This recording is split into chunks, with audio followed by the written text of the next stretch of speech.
Hi, my name is Cal Rosales, and today I'm going to be doing my extra credit video. The topic that I chose to discuss is apex predators and the concept of Mesopredator Release.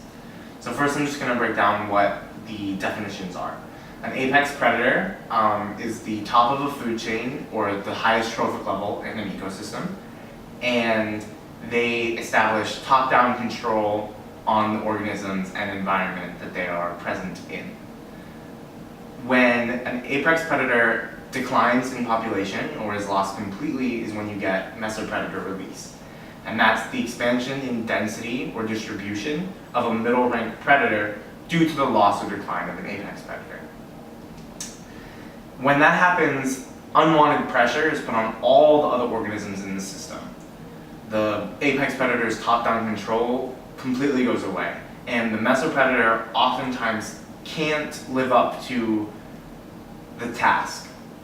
It usually can't keep the populations in control as much, which then affect multiple other trophic levels and causes a big disturbance in the environment.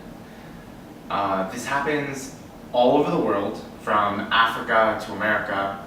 Some examples would be the population rise of monkeys in Lago Guri Island, where the monkeys became a mesopredator due to a loss of an apex predator, and they devastated the bird species. They had like 4 or 5 bird species completely go extinct due to the monkeys on the island. In Africa, the baboons there, population completely expanded, like tripled or doubled, or doubled or tripled.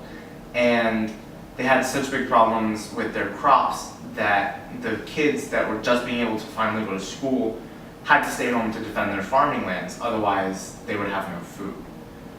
That's a pretty distant example from typical America, but it still does affect humans here. Same farming principles, but in a very different way. In America, we have nuisance mesopredators, which also disturb farmlands and crops, but they're not really a threat to our survival or our habitat or really affect us in a severely deep way. They're more of a financial problem for a lot of the farmers. And the apex predators are this nuisance predator also. But what happens oftentimes is the farmer will try to eradicate the apex predator and unknowingly cause the rise of a mesopredator, which results in an even greater nuisance for the farmer, causing more destruction and more interference. A mesopredator is not a mesopredator in all environments. A mesopredator in one ecosystem can be an apex predator in another ecosystem. They're not completely defined terms. They have nothing to do with the type of animal or the size of the animal or the diet of the animal. It's just how the animal ranks in its environment. And because of this, you have lots of options when it comes to prevention. You can have habitat fragmentation, which, if fixed, a lot of the times will prevent apex predator loss.